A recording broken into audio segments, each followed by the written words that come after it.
What's going on, you guys? What is going on? What is going on? This is your boy Scotty by Nature TV, and we're here for a brand new episode, well, a brand new review of Married to Medicine season 11, episode 7. What is going on, you guys? I hope you guys are having a wonderful Monday, and I intend on doing the exact same thing, y'all. Now, before we get into today's review, let me let you guys know what we got coming up later on today, and that is the Whether You Like It or Not panel will be over on our what is it? Our Boss Babe Award nominated YouTuber of the Year, Really BTV. We'll be right on over there on her channel tonight for the Whether You Like It or Not panel at 8:30 p.m. talking about that boring ass episode of Real Housewives of Potomac. So make sure you guys tune in for that. And then tomorrow, as I said earlier, it's a Love and Hip Hop Day. We'll be talking about Love and Hip Hop Miami tomorrow, and we'll be talking about Love and Hip Hop Atlanta. And then on Wednesday, we're gonna get into Roaster Review, where myself, T, and Josiah, we will have the chance to talk to Bell Collective's very own Latrice Rogers on this episode. So make sure you guys tune in for that, okay? So with that being said, that's pretty much all that we got for all the church announcements for today. So we're going to go ahead and get into today's review. But before we do, y'all, Bravo is falling the fuck off. Ain't nothing good. Because even this episode of Married to Medicine wasn't even all that. And I just got to be honest with y'all, like, for real. Like, these are all the notes I got right here.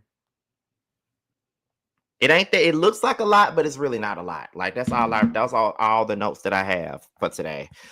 But we're going to get through this review the best way that we know how. I hope you guys enjoy this review. We only have 26 people in here so far, but we do know how this thing goes. We'll see how it goes, how it tops off at the very end, but I don't expect too many folks to be up in here because these shows ain't good.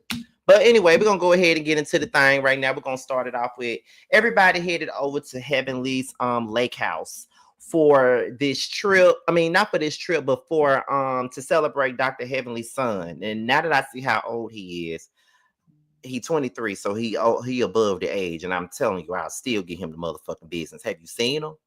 I'll give him the motherfucking business. He can take my money, my house, and my cars for a hit of you. He can have it all, baby. I'm telling you. What H-Town said, I'll give you all my money, time, and everything. I'm telling you, I would. I ain't gonna sit up here and tell you no lies. But anyway, moving on. I had to get my lust out of the way. Jackie, Cecil, and Simone, they were on their way to Heavenly's Lake House. And Jackie is frustrated with Phaedra. She feels like Phaedra isn't doing her part when it comes down to this whole, med gala, and she's trusting her with the shit, but Phaedra is not coming through the way that she should. Quad tells Phaedra that Jackie is nervous about the planning, and Phaedra is pissed off that Jackie is around here saying that she's nervous about the planning of this med gala, and she feels like the only reason why Jackie is even having this damn med gala is because of the backlash that she got last year, with her getting exposed about all that other stuff she got exposed for. She was a topic of discussion the first part of last year. So if you was watching me last year, you know that we talked about it quite a bit. Jackie is bringing Phaedra on alone. Wait. Oh, okay. Phaedra is damn. I got a text message that just threw me off. Phaedra, no, Jackie's bringing Heavenly on to help her because she feels like, Phaedra isn't doing her job. And just like one of my subscribers just said in the comments, why even pick Phaedra? I have no idea why she wanted to pick Phaedra, but I think that Phaedra hyped herself up to be more than what she was, and I think that Jackie bought into that. Because I think the problem is that Phaedra was going around saying that she knew this person, she knew that person, she knows people that can get the job done, but come to find out she ain't know nobody that can get the job done because they ain't getting the damn job done from what we see. So at the end of the day, that's what we got. So I just felt as though it is what it is. But however, I do find it very crazy that Phaedra is sitting up here talking about how, Jackie got drugged last year, but she wouldn't dare talk about the fact that she got but she wouldn't dare talk about the fact that she was benched for a whole 5-6 years from the Real Housewives of Atlanta because she sat up there and made up a whole lie about somebody drugging and trying to somebody. So she don't she don't really want to go into talking about people's past when she got a whole lot of shit in her motherfucking past that we all know about. And see, this is one of the things that I can't stand about Phaedra. And this whole episode, Phaedra is getting the business, and people online is really mad and pissed off because folks are calling Phaedra out on her shit, but it's about time she's caught out on her shit, because I'm really tired of everybody feeling like Phaedra is above reproach. Like, oh, because she sits in confessionals and give you whisper sweet nothings in your ear, child, and all this other shit that she do, that means that can't nobody talk about her. You got me and my videos and every damn thing else I do fucked up, because she gonna get talked about. And I don't give a damn how nobody feels about that shit. Okay? Who the fuck is she and why she can't be talked about? I'm just saying, she ain't nobody not to be talking about her. The fuck? I'm just saying, like, let's be real about the situation. But anyway, everybody's celebrating Zach. As I said, Zach is a fine young man. I'm telling you, he is. Everybody meets King. You know, King is around all the guys for pretty much the first time, although that he was around them at Quad's birthday party, but he really wasn't around them like Tom at. You feel what I'm saying? So then, after that, you know, Toya arrives, and we find out that King is Jamaican and he grew up in New York, and I can tell. And then that's when Toya said, what did Quad do to get a Rolls Royce this early on? And then Heavenly said, now we know damn well what Quad had to do to get that Rolls Royce, but I never thought that she did it better than me. And I'm just like, okay, you better call it out for what it is, Heavenly, because you know she threw it up, threw it back, flipped it, and rubbed it down for her to get that damn Rolls Royce. It ain't nothing wrong with that. You know, use what you got to get what you want, child. But you know, you just got to be honest about how you got it now. Be honest now. You put it on to make her want to buy you a Rolls Royce. Not put it on to make you want to marry me, but put it on to make you want to buy me a Rolls Royce. It ain't nothing wrong with that. But I'm just saying, just let the people know what it is. Okay, but anyway, moving on. Dr. Damon then explains to King about this whole interesting dynamic with this group and with the guys and the girls and how things pretty much goes along with the situation and things like that. And that's when Toya says that she thinks that it's wrong that that they're excluding Contessa and Sweet Tea from the group. Like, they're celebrating Zach, but Contessa and Sweet Tea isn't here. Now, do I believe that they're excluding Contessa and Sweet Tea from this group? They absolutely are. But this is something that's very personal for Dr. Heavenly. This is her son's thing. So why in the hell would she invite her two ops to her son's stuff? You know, yeah, this is a show and we all about the drama, but it's some things that you just gotta put gotta set a boundary for. And I'm not gonna invite my ops to no damn party that's dealing with my damn child when I don't fucking like you. Like, you're not gonna come to my shit. And that's just it. But I do think that they are excluding Contessa and Sweet Tea from the group. And Toya was like, I just feel like you owe them an apology, and I think you owe them a peace treaty in some sort. And Dr. Heavenly is like, well, girl, I'm not going to sit up here and promise you nothing like Phaedra is. Promise you nothing to come through like Phaedra is. And so Phaedra says that I'm not going to let bitches like y'all get to me and tell me what I'm not doing. And I'm just like, wait a minute. Hold on. What do you mean, bitches like y'all? Because that's what I'm talking about. Hopefully I'm not called insecure when I say this, but it's just like, this is what I'm talking about. Phaedra thinks that she's above these women, talking about bitches like y'all. See, it's stuff like this that I be talking about. It's stuff like this that I be talking about. She thinks she's better than these folks, talking about some bitches like them, when these women probably in the same tax bracket as her or probably make a little bit more than what she does. And I get that you got many jobs, but who the hell are you to say you ain't gonna let bitches like them do this? What do you mean by bitches like you? What you trying to say? Baby, you mad because you getting called out on your damn bullshit. And it's about time that you get called out. I'm just being honest with you because I'm tired of you getting away with every damn thing. Sorry, but not sorry. Anyway, moving on. Cecil warns King to stay out of the women business. You know, Quad probably gonna come to you, tell you this, tell you that, but just stay out of the women business. That's all we saying. And he agrees that he gonna stay out of it, and he got, you know, he understands it. So he says, Y'all can't ask T and Contessa to donate money for this cause, but then exclude them. And I understand what Toya's saying. How the hell you gonna ask these girls to donate money to your cause, but then you don't want them to be around? No, you're not getting my money. You trying to exclude me, bitch. Ain't no way in hell you finna get a dime from me and you trying to exclude me from the party. Absolutely not. You got me fucked up. And that's just what it is. Fucked up is the word, fucked up. So then we get into Sweet Tea and Phaedra. Now, Phaedra tells Sweet Tea about the party for Zach. She says, well, you know, we were all at Dr. Heavenly's Lake House for this party for her son. And obviously you didn't get you didn't get an invite because you wasn't there. And Sweet Tea said, well, you know, I don't fuck with her. And I holler when she said that. That's some shit I say.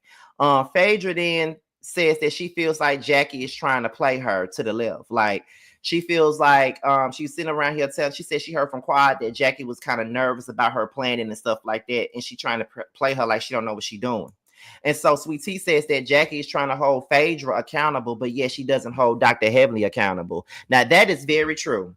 I ain't gonna take that away from Sweet Tea. They definitely do. They definitely be trying to hold Phaedra fake ass accountable, but not trying to hold Dr. Heavenly accountable for a damn thing. And that's the main person that I feel like they need to be holding accountable for something.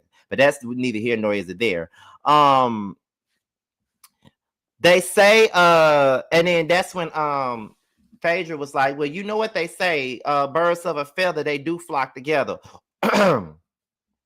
Once again, Phaedra sitting up here trying to call somebody else's character into question, but yet you got a big question mark on your character. You a motherfucking lawyer and you are married to a felon. You're a motherfucking lawyer, but you were friends with somebody like Angela Staten, had her doing your dirty bidding, and then you let her ass rot in jail and then try to do nothing for. You want to talk about somebody's character, but you was the main one who took your best friend out and tried to sit up here and ruin her character and say that she was trying to talk about some she Bill Cosby. So you don't need to be talking about nobody in that goddamn character at all. Phaedra just need to shut the fuck up. She sit up here and act like she forgot that she got to pass up her own fucking people on air mattresses and shit in halfway house. Girl, shut your ass up. Shut up. You fake as fuck, you phony as fuck, and you don't really want to sit up here and own up to your real life, and you don't want to share shit, which is why I don't understand why she gets a pass for not sharing nothing. But if it's anybody else on these reality shows that ain't sharing a damn thing, then it's like you shouldn't be here. But this motherfucker don't need to be here either.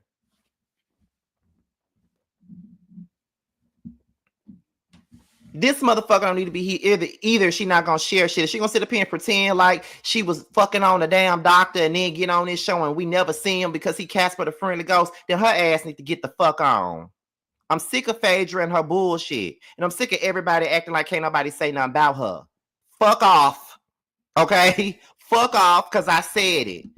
You know, no, because for her to be talking about birds of a feather, they do flock together and all this other shit, like all the shit that you have done and gotten away with and ain't been called out about it or anything like that, you got me all the way fucked up. If you think that I was going to do this review and let you slide and not say nothing about your damn mishaps, girl, you got me and everybody else all the way fucked up, baby girl. Get the fuck on.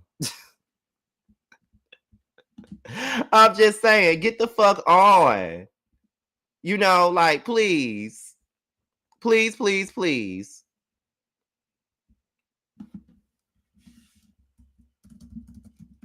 Hold on, you guys.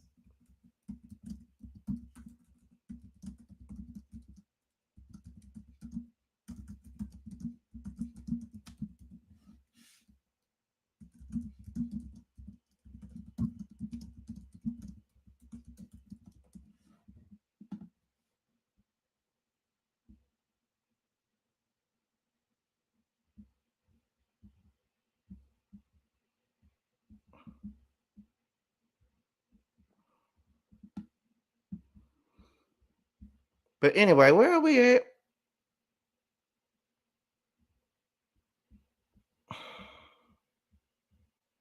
Hold on, y'all. Wait a minute. I'm sorry.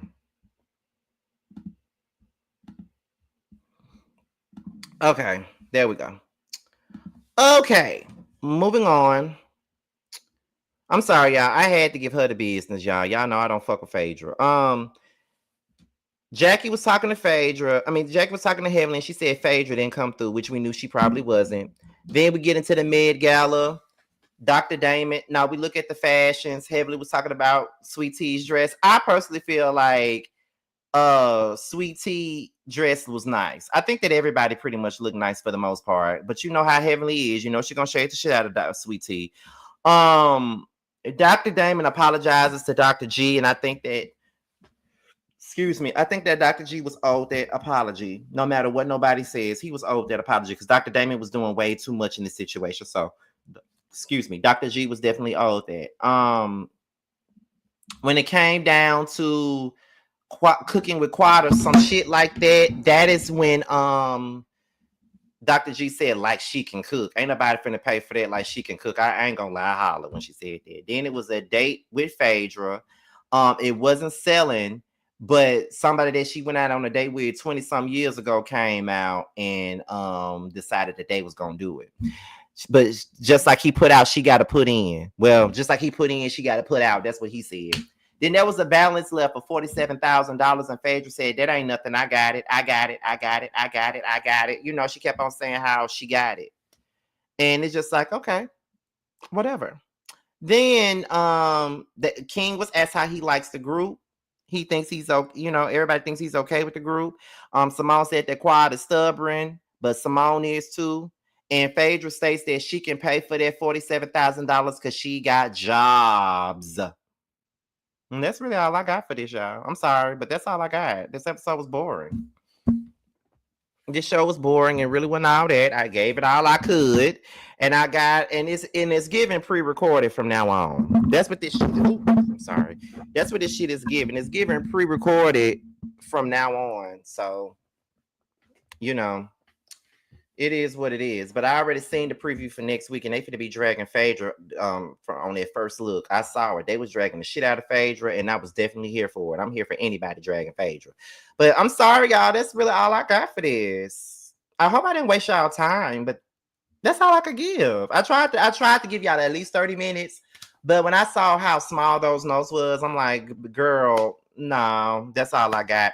But I'm going to see you guys tonight on Really B's channel. Once again, Really B is a Boss Babe nominated YouTuber of the Year, honey. She's nominated for YouTuber of the Year at the Boss Babe Awards, honey.